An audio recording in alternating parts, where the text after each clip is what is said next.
मंजिलें उन्हीं को मिलती हैं जिनके सपनों में जान होती है। पंखों से कुछ नहीं होता, हौसलों से उड़ान होती है। नमस्कार, मैं अभिषेक सौरभ और आप देख रहे हैं SRTV भारत।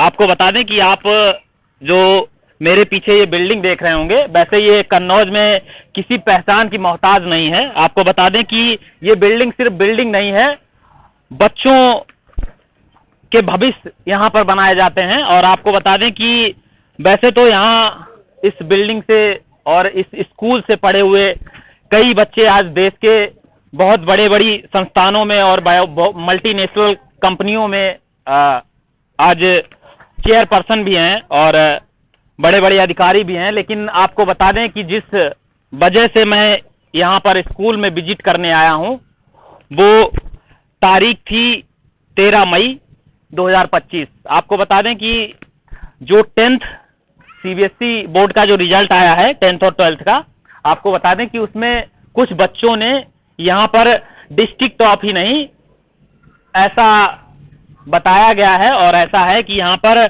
एक छोटे से कन्नौज के छोटे से शहर में बना ये स्कूल आज देश में अपनी धाक मनवा रहा है। और यहाँ पर एक बच्ची ने उत्तर प्रदेश टॉप किया है, आपको बताते हैं। और हम अभी अंदर चलते हैं और उस बच्ची से आपको मिलवाएंगे और बिटिया से मिलवाएंगे और उससे कई प्रश्न पूछेंगे। और आपको बता दें कि जो पेरेंट्स हैं और जो जूनियर हैं, जो 8th और 10th और 9th के बच्चे हैं, वो जब ये वीडियो देखेंगे तो उनको कुछ सीखने को मिलेगा।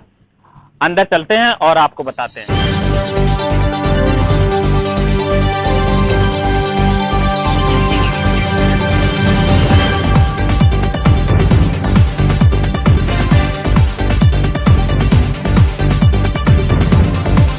SafeMusicList.com, royalty-free music for marketing and promotional videos.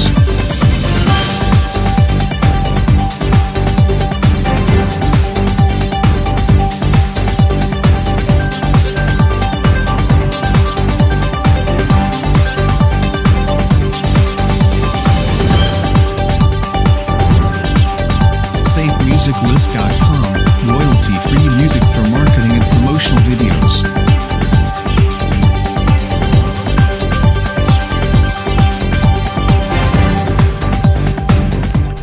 इस वक्त हम लोग जागरण पब्लिक स्कूल में हैं, JPS में, कन्नौज के। और आपको बता दें कि ये जो 13 मई को 2025 को जो 10th और 12th के रिजल्ट आए थे CBSE बोर्ड के, उसमें जो बिटिया ने UP टॉप किया है, उत्तर प्रदेश टॉपर है। आपको बता दें कि परसेंटेज मैं ही बताऊं आपको, 99.2% है।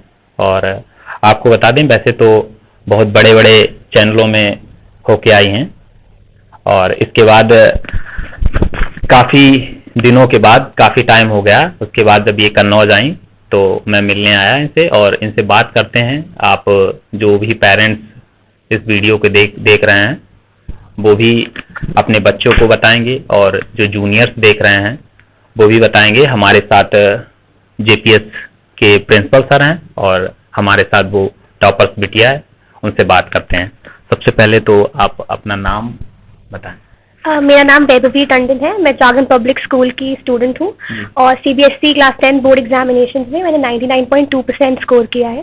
जी।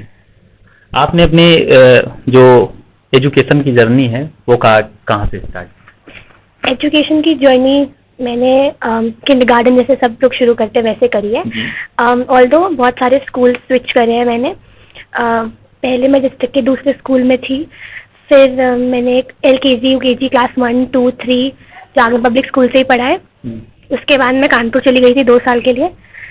फिर क्लास 9th में मैं वापस आई JPS में और तब से अब मैं JPS में ही पढ़ रही हूँ। आपने स्कूल चेंज किया और फिर कन्नौज में JPS को ही क्यों चुना, कि क्या कारण? JPS को क्यों चुना, सबसे पहले तो इसका क्रेडिट मैं अपने ग्रैंडफादर, जो अभी इस दुनिया में नहीं है, डॉक्टर NC टंडन जी को देना चाहूँगी, नेम बाबा। उन्होंने सबसे पहले सजेस्ट किया था मेरे पेरेंट्स को। उसके बाद मेरे 2 टीचर्स हैं, श्रीओम सर, विशाल सर, उनका बहुत बड़ा कंट्रीब्यूशन रहा है इसमें। उन लोगों को लग रहा था कि मुझे बेटर एक्सपोजर और मेरे पोटेंशियल को जस्टिफाई करने के लिए JPS would be the best possible option. जैसा कि मुझे पता है कि आपने बहुत सारे स्कूल चेंज किए, लेकिन JPS में आने के बाद आपको क्या नई चीजें मिली, क्या नए लाभ हुए? मुझे बहुत सारे बेनिफिट्स हुए हैं। सबसे पहले तो जो एक better healthy environment for competition etcetera मिला है, वो शायद मुझे और किसी स्कूल में नहीं मिला अभी तक। सीनियर्स का बहुत सपोर्ट रहा, फैकल्टीज यहाँ के बहुत बेटर हैं as compared to my previous schools. Principal sir यहाँ के बहुत ही मोटिवेटिंग हैं और हमेशा ही हम लोगों को पुश करते रहे to achieve what we want. जब भी मुझे कोई प्रॉब्लम आई तो मुझे काउंसिल भी किया है। इवन मैनेजर सर ने भी हमेशा हम लोगों को मोटिवेट किया और पुश करते रहे that you have to do better and better, and I think JPS is having one of the best environment for a student.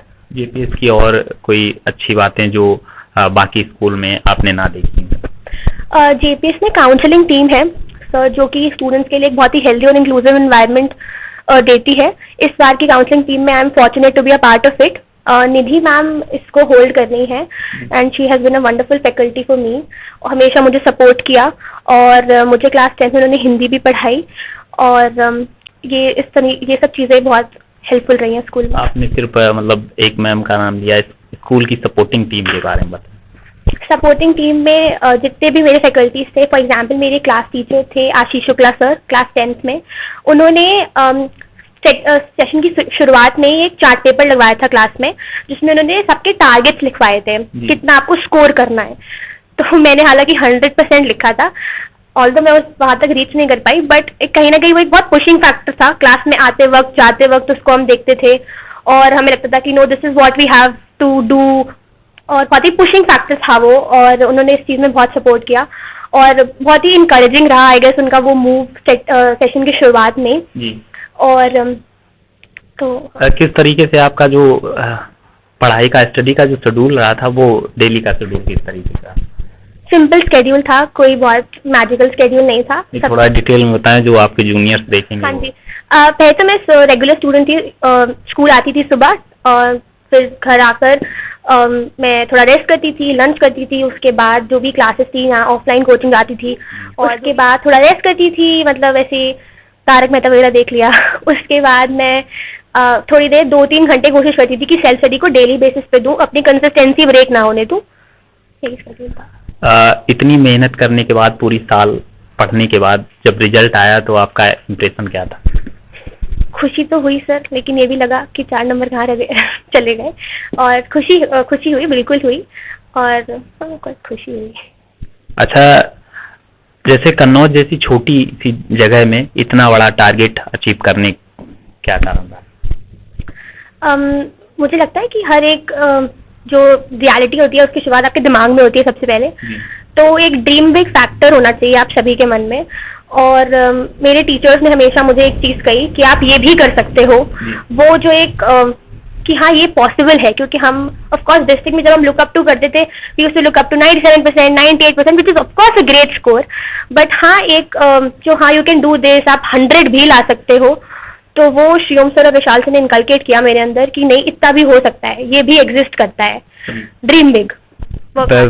का घर का माहौल कैसा है मम्मी पापा के साथ? बहुत अच्छा है सर मेरे घर का माहौल। मम्मी पापा ने हमेशा बहुत सपोर्ट किया। मैं थोड़ी पेसिमिस्टिक हो जाती हूँ बीच बीच में, मतलब अगर कभी किसी मॉक स्कोर में कम मार्क्स आ गए तो दुखी हो जाती थी, या प्री बोर्ड में अच्छे मार्क्स नहीं आ पाए तो दुखी हो जाती थी।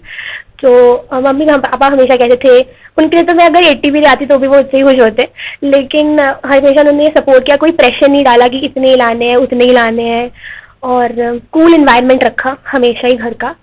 तो ये आपको मोटिवेशन कहाँ से मिला इतना, जो हर रोज अपने आप को मोटिवेट करना? मेरे लिए जिस दिन मैं अच्छे से पढ़ाई करती थी उस दिन का मोटिवेशन नेक्स्ट डे का मोटिवेशन रहता था। अगर आज मैंने अपने टारगेट्स कंप्लीट करे तो वो एक मोटिवेशन था नेक्स्ट डे के लिए टारगेट्स कंप्लीट करना। अगर जैसे स्कूल में कोई समस्याएं होती हैं तो आप उनको किस तरीके से हैंडल करती हैं या सुलझाती हैं? नहीं, अप्स एंड डाउन सभी की लाइफ में आते हैं, और ऐसी क्लास 9th में एक बार एक फैकल्टी को लेके मुझे कुछ प्रॉब्लम्स फेस करनी पड़ी थी। तो मैंने प्रिंसिपल सर को रीच आउट किया था, पहले मतलब क्लास टीचर HM मैम वगैरह के पास, और सर ने बहुत हेल्प की थी, मुझे काउंसिल किया और जो प्रॉब्लम्स थी उनको सॉर्ट आउट किया। कहीं ना कहीं यही मेजर डिफरेंस मुझे भी फील हुआ मेरे प्रीवियस स्कूल और JPS में, क्योंकि कहीं ना कहीं वहाँ पर जो प्रॉब्लम्स थी उनको एड्रेस नहीं करा जाता था, which was a problem for me, क्योंकि अगर मैं कोई प्रॉब्लम फेस कर रही हूँ that should be heard, somebody should listen to it, and I guess sir ने एक बहुत ही ड्राइविंग फैक्टर प्ले किया वहाँ पे, एंड उन चीज़ों को सही किया। That was instrumental for me. आपने JPS स्कूल में आके कौन कौन सी उपलब्धियां हासिल की? मैं JPS में आके जब मैं क्लास 2 में थी तब मैंने एलोकेशन कंपटीशन में फर्स्ट प्राइज लाई थी स्कूल में, जो कि अभी मुझे याद है। मैं ग्रीन हाउस में थी उस टाइम मैं फर्स्ट आई थी, तो वो एक पब्लिक स्पीकिंग की शुरुआत कहीं ना कहीं वहीं से थी। उसके अलावा साइंस एग्जीबिशन हुई थी स्कूल में, वो एक बहुत ही अच्छा एक फैक्टर था to increase our understanding abilities, scientific temperament बढ़ा उससे। उसके बाद मैंने ओलंपियाड वगैरह में पार्टिसिपेट किया है स्कूल में, इंग्लिश ओलंपियाड में मेरी रैंक भी ठीक ठाक। आपको स्कूल की फैकल्टी का पूरा सहयोग मिलता है किसी भी चीज़ में जाने के लिए? जी बिल्कुल सहयोग मिलता है। जब हम लोग डिबेट के लिए गए भी थे तब उसके 15 दिन पहले से हमारी प्रैक्टिस शुरू हो गई थी डिबेट्स की, और इस तरह का सपोर्ट हमेशा से ही रहा है। Even I would like to mention Rakesh sir here, उन्होंने मेरी मम्मी से फर्स्ट PTM में कहा था कि हमको रेपबी को डिस्ट्रिक्ट में नहीं देखना, हमें उसे स्टेट में देखना है टॉप करते हुए, और वो कहीं ना कहीं रूटेड था। उन्होंने पता नहीं मेरे अंदर क्या देखा, मुझे नहीं पता, लेकिन हाँ वो कहीं ना कहीं बहुत ही मोटिवेटिंग फैक्टर था मेरे लिए कि कोई टीचर मेरे लिए इतना सोच रहे हैं, और वो बहुत ही एक्सपीरियंस फैकल्टी है। क्लास 9th में उन्होंने मुझे हिस्ट्री पढ़ाई थी, तो वो बहुत ही मेरे लिए। स्टेट में गई भी थी, वहाँ पर मुझे डिस्ट्रिक्ट में फर्स्ट रैंक भी मिली थी। और डिबेट एक हमें लगता है कि आसान चीज़ होती है, बट होती नहीं है, उसमें काफ़ी न्यू आंसर्स होते हैं, बहुत सारी चीज़ें होती हैं, जैसे डिक्शन कैसा है आपको क्या बोलना है, कैसे बोलना है, कब बोलना है। तो इसके लिए हमें स्कूल करने के लिए अनूप सर थे उस टाइम पे, विशाल सर थे, श्रीओम सर थे, और भी इंग्लिश की फैकल्टीज थी, और उन्होंने बहुत अच्छे से गाइड किया कि हमको कैसे बोलना है और कब क्रॉस क्वेश्चनिंग करनी है, कैसे करनी है। तो उसका पूरा बहुत ही हेल्प रही इससे, मतलब स्कूल वाला ड्राइविंग फैक्टर इस टाइम पे भी। उसके बाद जो साइंस एग्जीबिशन मैंने बोला, उसमें भी जो हमारे साइंस मॉडल्स बने उसमें टीचर्स का बहुत सपोर्ट रहा। कौन सा आइडिया करना है, हमने आइडिया पिच किया, उसके आगे उन्होंने बताया उसे एग्जीक्यूट कैसे करना है, because it's all about the execution. तो कैसे करना है, क्या ऐड ऑन कर सकते हैं, क्या नहीं कर सकते हैं। तो स्कूल लेवल पे सेकंड था मेरा मॉडल। रिजल्ट के बाद आपके जीवन में क्या क्या बदलाव है, और इसका क्रेडिट आप स्कूल को किस स्तर तक देना चाहेंगी? मैं इसका क्रेडिट पूरी तरह से स्कूल को देना चाहूँगी, क्योंकि स्कूल बहुत ही कंसिस्टेंट फैक्टर रहता है किसी भी स्टूडेंट के लाइफ में।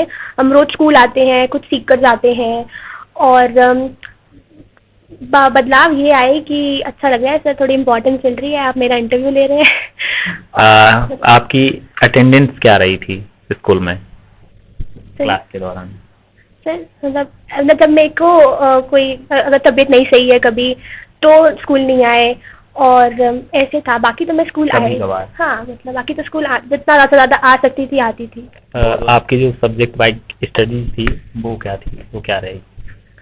सब्जेक्ट वाइज स्ट्रैटेजी में मैं शुरुआत करना चाहती हूँ इंग्लिश से। लैंग्वेजेस बहुत इंपॉर्टेंट होती हैं। जनरली स्टूडेंट्स को ऐसा लगता है कि साइंस मैथ्स में वो अपना सारा टाइम इन्वेस्ट कर देते हैं और लैंग्वेजेस को निगलेक्ट कर देते हैं, बट ऐसा नहीं है। लैंग्वेजेस आप बहुत ड्राइविंग फैक्टर होती हैं और वो आपको लाइफ में भी आगे बहुत हेल्प करती है। तो सबसे पहले अगर मैं इंग्लिश से शुरू करूँ तो इंग्लिश में आपको ग्रामर प्रैक्टिस करनी चाहिए। आप अगर मैं 10th की CBSE करिकुलम की बात करूँ तो बहुत डिफाइंड सिलेबस नहीं है, बट आपको प्रैक्टिस पर ध्यान देना चाहिए। अगर आप consistently week to week practice का स्लॉट बना लें, for example 20 questions per week, 30 questions per week, तो वो आपके लिए बहुत हेल्पफुल हो सकता है। इसके अलावा आप राइटिंग सेक्शन को प्रैक्टिस कर सकते हैं अच्छे से।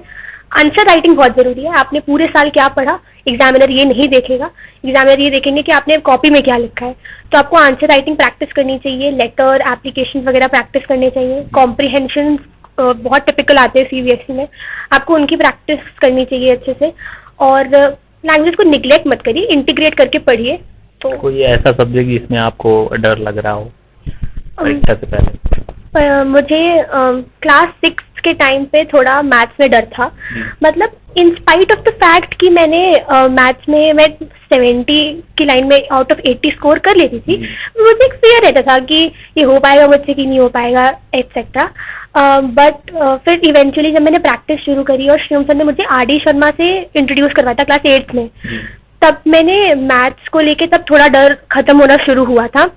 फिर मैंने क्लास 10th में भी आर.डी. शर्मा सर की बुक को कॉम्प्रिहेंसिवली प्रैक्टिस किया था, और इवन जो मुझे स्कूल में अवनीश सर ने मैथमेटिक्स पढ़ाई थी वो भी बहुत हेल्पफुल रही थी। और उन्होंने भी बहुत अच्छे से कॉन्सेप्ट्स क्लियर किए थे, कोई भी डाउट होता था तो वो अच्छे से बता देते थे।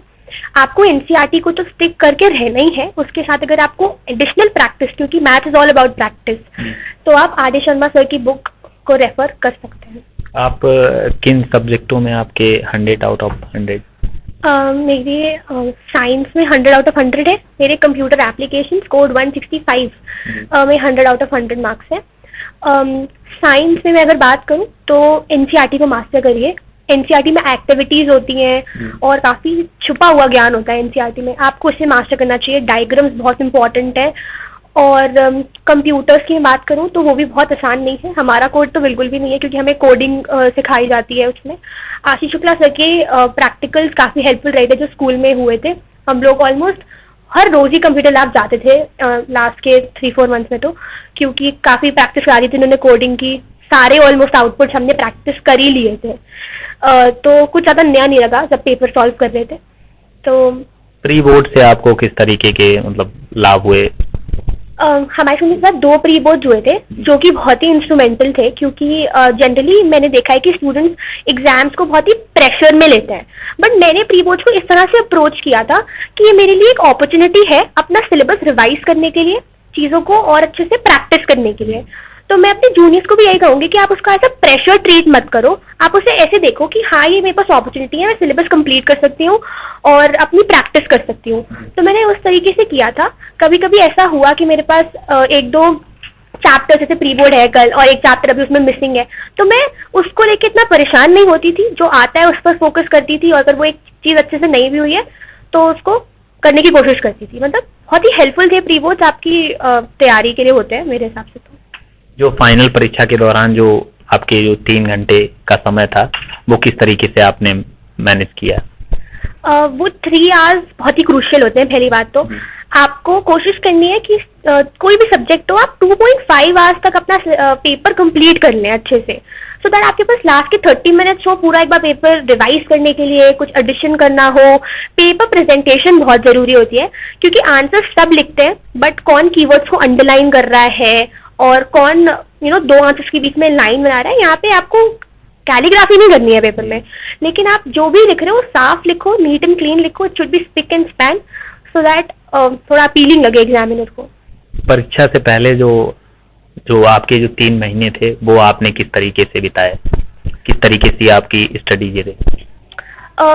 वो टाइम बहुत इंपॉर्टेंट होता है, क्योंकि उस टाइम पे हम रिविजन करते हैं। मैंने major time sample question paper solving में इन्वेस्ट किया, उससे ज़्यादा मैंने रिविजन्स किए, क्योंकि आप सैम्पल पेपर भी तभी लगा पाओगे जब आपको सारी चीज़ अच्छे से आती हो। क्वेश्चन प्रैक्टिस करी और एक पॉजिटिव माइंडसेट रखा कि हाँ करते जाते हैं, जो होगा देखा जाएगा। तो इस तरह से किया। आपके रिजल्ट के आने के बाद पढ़ाई के बारे में तो आपकी पढ़ाई के बारे में तो हम लोगों को पता ही चल गया, इसके अलावा आपको क्या क्या शौक है, आपकी हॉबी? सर मुझे लोगों को सुनना बहुत पसंद है। जैसे निखिल कामत करके बिजनेसमैन है, उनके बहुत अच्छे पॉडकास्ट, उन्होंने पीएम मोदी के साथ भी अभी पॉडकास्ट किया था, तो मुझे पॉडकास्ट सुनना बहुत अच्छा लगता है। और मुझे हिस्ट्री में बहुत इंटरेस्ट है, जैसे कि महाभारत वगैरह की डिटेलिंग, रामायण की डिटेलिंग बहुत सारे TRS वगैरह पे भी अवेलेबल है, तो मैं वो सब सुन लेती थी। इसके अलावा मुझे जियो पॉलिटिक्स में इंटरेस्ट है, डिबेट जैसे मैंने मेंशन किया ही उसमें इंटरेस्ट है। मुझे फॉरेन अफेयर्स वगैरह पढ़ना पसंद है, जैसे एस जयशंकर सर का कोई इंटरव्यू हो गया। जैसा कि मुझको पता चला कि 14 नवंबर को आपके स्कूल के बच्चे राष्ट्रपति भवन गए थे और मैंने तस्वीर भी देखी आपके स्कूल में। इस मोमेंट को आप किस तरीके से देखती हैं? इस मूवमेंट को मैं बहुत बड़ी इंस्पिरेशन की तरह देखती हूँ। मुझे बहुत प्राउड फील होता है कि हमारे जो स्कूल के स्टूडेंट्स हैं वो गए वहाँ तक, और इससे हमको भी बहुत बड़ा इंकरेजमेंट मिलता है कि हम भी कुछ अच्छा करें लाइफ में, और हम भी ऐसे किसी दिन प्रेसिडेंट हाउस जाएं with our profession, skills and talent. तो जैसे वैभवी का भविष्य का लक्ष्य क्या है या पूरा हो गया? पूरा तो बिल्कुल भी नहीं हुआ है अभी, तो मतलब अभी तो शुरुआत है, और मैं आगे लॉ टारगेट कर रही हूँ। मुझे पहले एडवोकेट बनना है, प्रैक्टिस करनी है, फिर देखते हैं आगे जज बनेंगे। Supreme Court lawyer? जी, एडवोकेट।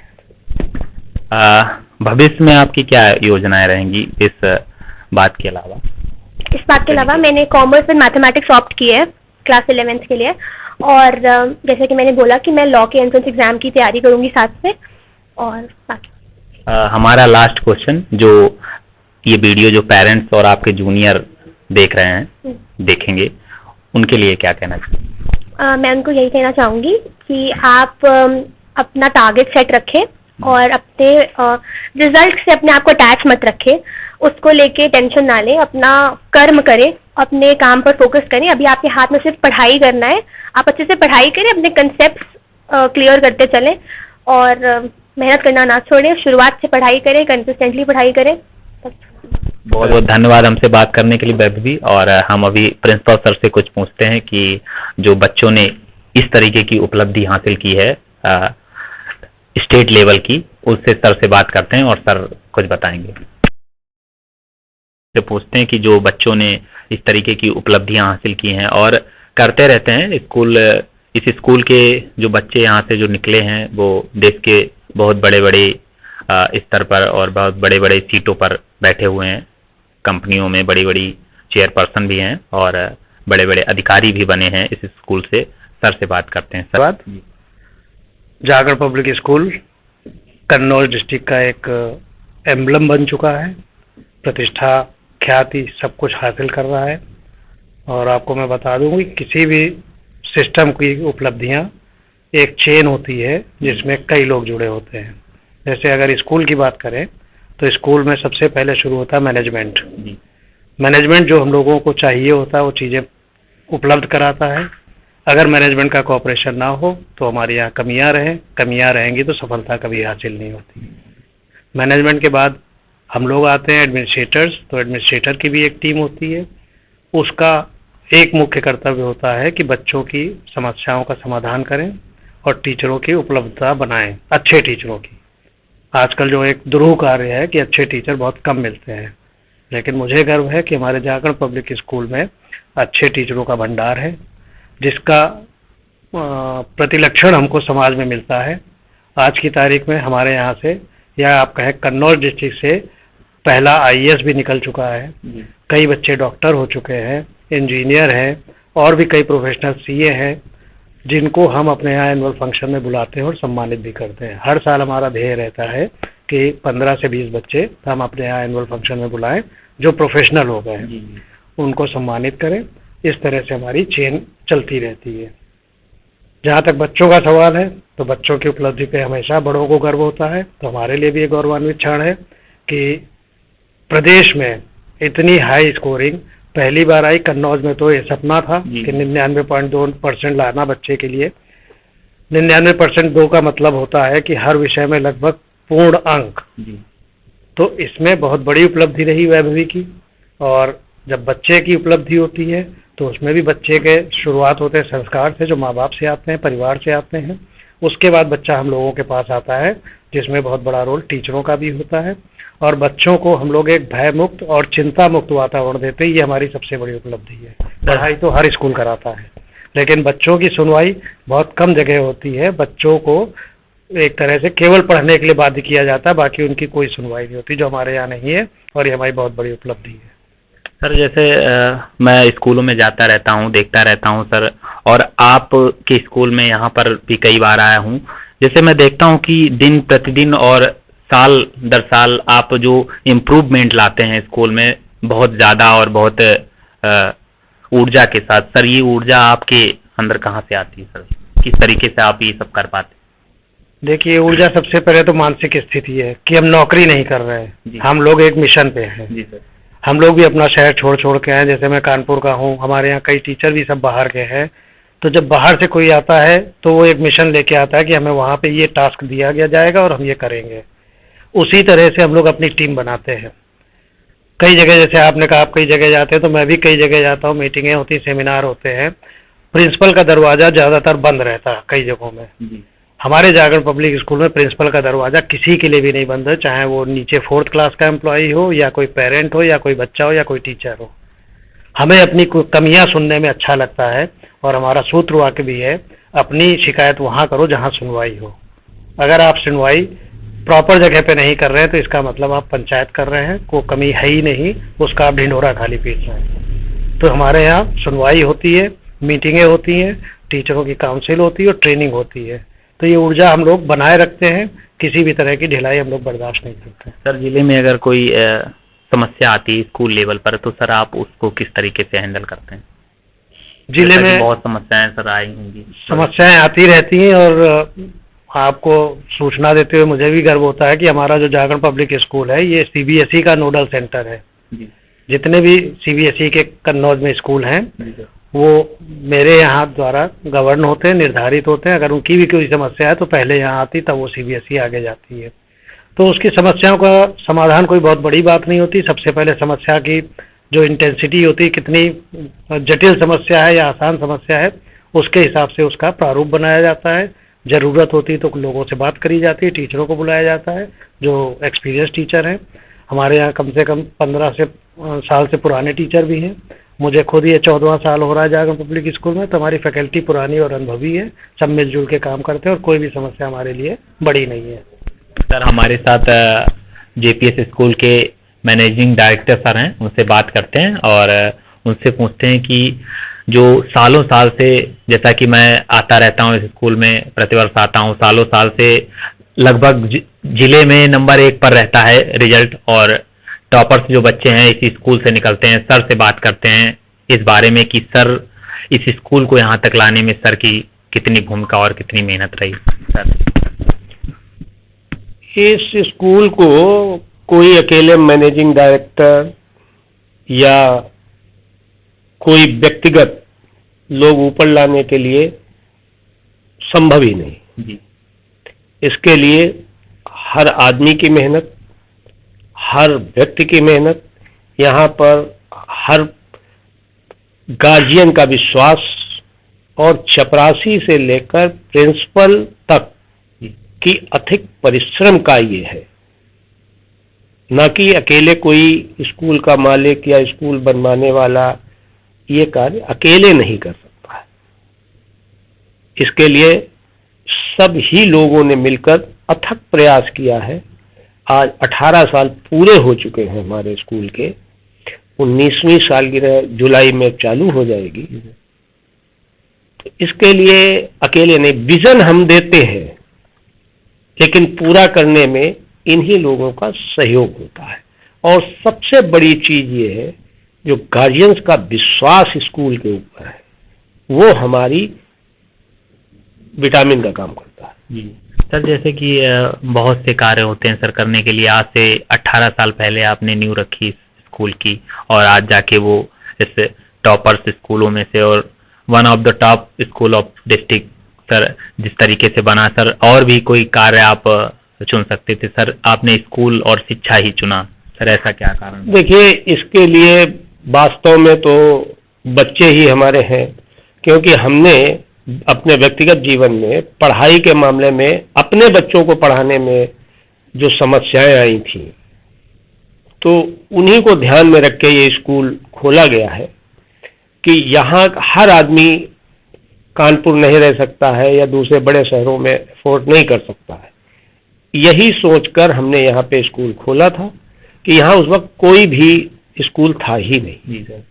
कि और लोगों को इसका फायदा मिले, यही इसका मुख्य स्कूल खुलने का वजह थी।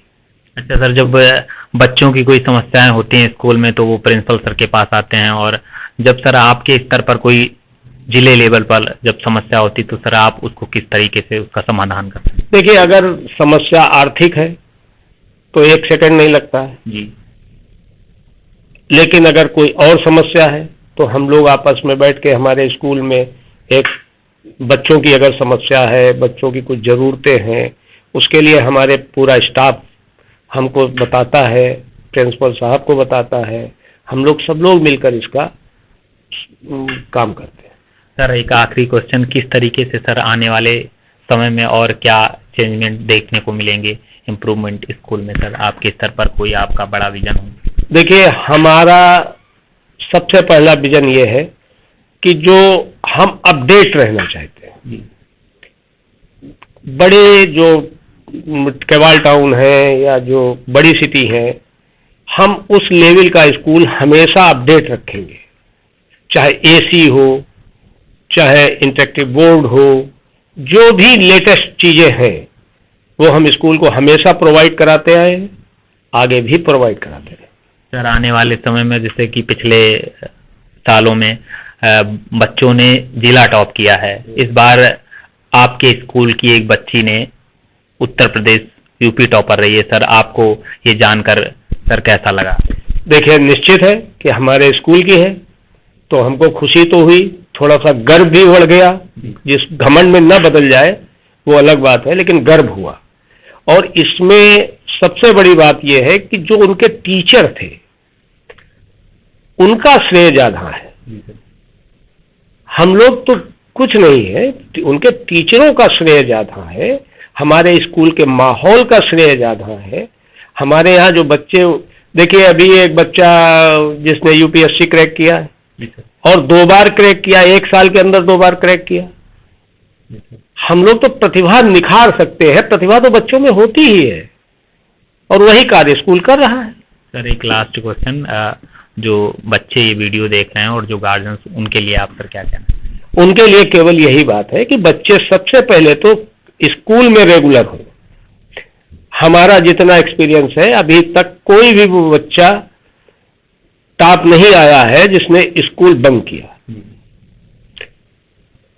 ये ऑनलाइन पढ़ाई और नहीं हो सकती है अगर स्कूल आना, अगर जो बच्चे ये बच्चे समझ ले कि जो स्कूल नहीं आएगा वो टॉपर बिरले हो तो कर ले, लेकिन संभावना कम होती, इसलिए स्कूल जरूर है। सर आपसे बात करके अच्छा लगा सर, बहुत बहुत धन्यवाद हमसे बात करने के लिए। आप हमारे साथ बने रहिए, देखते रहिए SRTV भारत। नमस्कार।